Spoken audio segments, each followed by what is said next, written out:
Good morning, good afternoon, good evening, folks. How you doing today? I wanted to record this quick live stream. It looks like we missed the wonderful Anna Kelly this week. She is out traveling the East Coast with her family, really celebrating her oldest son graduating high school. So Anna, if you see this, we wish you and the entire Kelly family a safe trip. What I wanted to do here in this particular live stream is talk about a bubble market. I indicated yesterday in the daily financial news, I believe, that I thought we were seeing signs of bubbles in little markets. Real estate is hyper local. I do think some smaller cities are entering bubble territory. I do not, and let me repeat one more time, do not see a housing bubble across the United States. But I do see a bubble forming in one city in particular, and it is Boise, Idaho. Boise, Idaho has seen, how should I say, insane, rapid, whatever you want to call it, home appreciation. And I think something happened this week that could mark the top. We will go through that together. Let's level set a little bit about Boise. I didn't know how big it was. I didn't know some basic details heading into this. Let's talk about where we are, and let's talk about why I think somebody just called the top.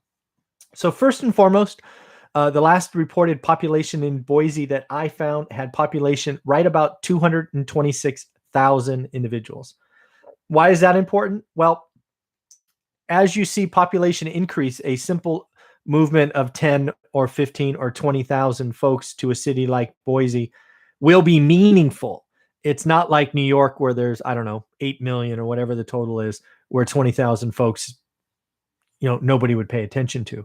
226,000 people, a 10,000 folks moving there is basically a 5% move. So again, one of the things that you will see in common, I think, in bubble cities today is they're going to be small. I think I talked about 3 yesterday: Boise, Reno, Eugene, and Lake Tahoe. I guess I talked about 4, right? They're really small markets. Second, Boise is relatively small geography, right? It's 85 square miles. The smaller the market, the more movement it could have. Median home prices. This is one indicator, right? Median home prices last year were $353,000. Now, when you're looking at housing prices and values, you've got to be very careful. Some talk median, some talk average, and they're different numbers. Average, you add them all up, you divide by the total, that gives you a number. Median is you lay them out in a row and you find the middle number. So when you hear average and median, realize they can be vastly different numbers. So the median home price was $353,000. Guess what it is today? Today it's $523,000. So that's roughly an increase of $170,000 or 50% in a year. Now, I am not wanting to sit here and say value or price is the only reason there is a bubble. That is, I don't know. I guess it's an indicator, but it's not. The last 48 hours is something that I think is going to mark the top. So in Boise, someone paid, get this, six times the appraised value for something. So if it appraised at 100, they paid 600,000 or 600. That's the kind of behavior that is interesting. But let's break it down because it's even more of a sign. So this particular sale was for a sale of land. It was for a sale of 282 acres of land. It was being sold by the University of Idaho. It was being auctioned, and at the beginning of the auction, there were 12 bidders. By the end, there were 2. The largest home builder in Boise and the largest luxury home builder in the United States. They both were the only ones bidding when the bids got up to $30 million. So I'm just curious, if you're in the real estate space, do you know who the largest national luxury home builder is? I do, and I was right. I'll tell you at the end if you want to take a guess. Again, if you want to guess who the largest luxury home builder is in the US, leave a comment below. We'll see how you did. I'll tell you in a minute. So the winning bidder paid $35.2 million.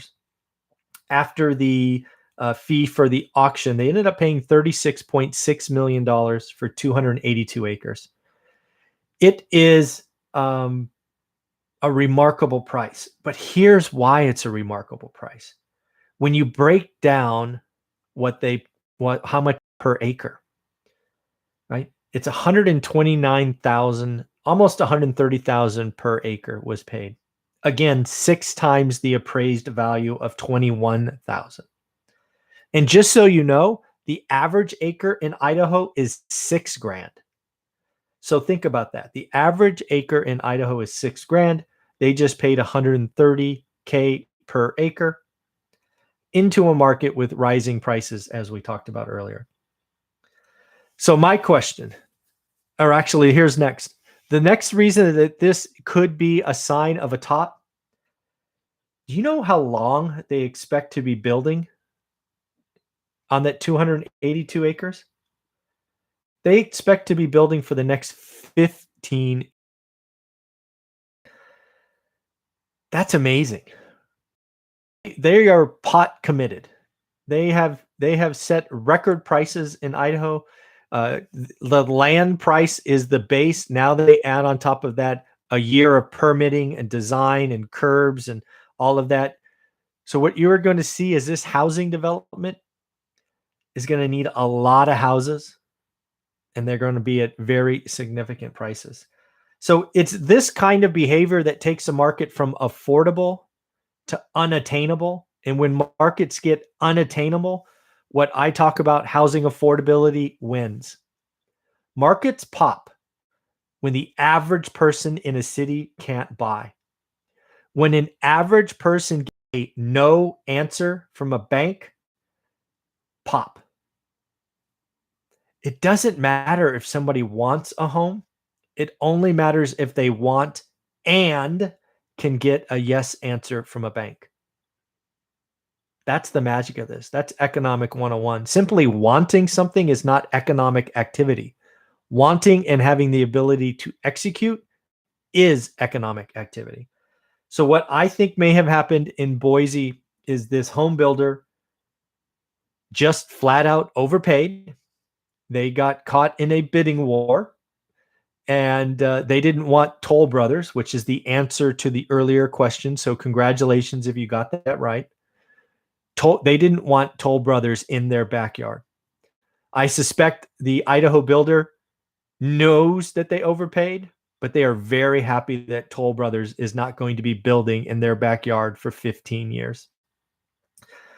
So again, I think Boise has gone from affordable to unattainable for the locals. And when that happens, affordability will eventually win. I am not calling for an immediate pop. I'm just talking about a sign of a top and what will happen over the next couple of months and quarters as real estate in Boise could come down. Because again, affordability in Boise has never been this low. It is, and again, it could get lower before it reverses, but these are activities or signs of a top. So again, to be clear, I am not calling a national housing crisis or bubble.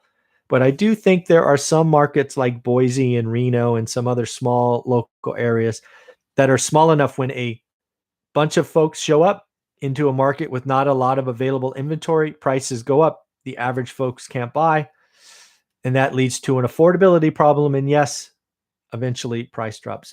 See what happened today when we talked about our daily financial news in Canada.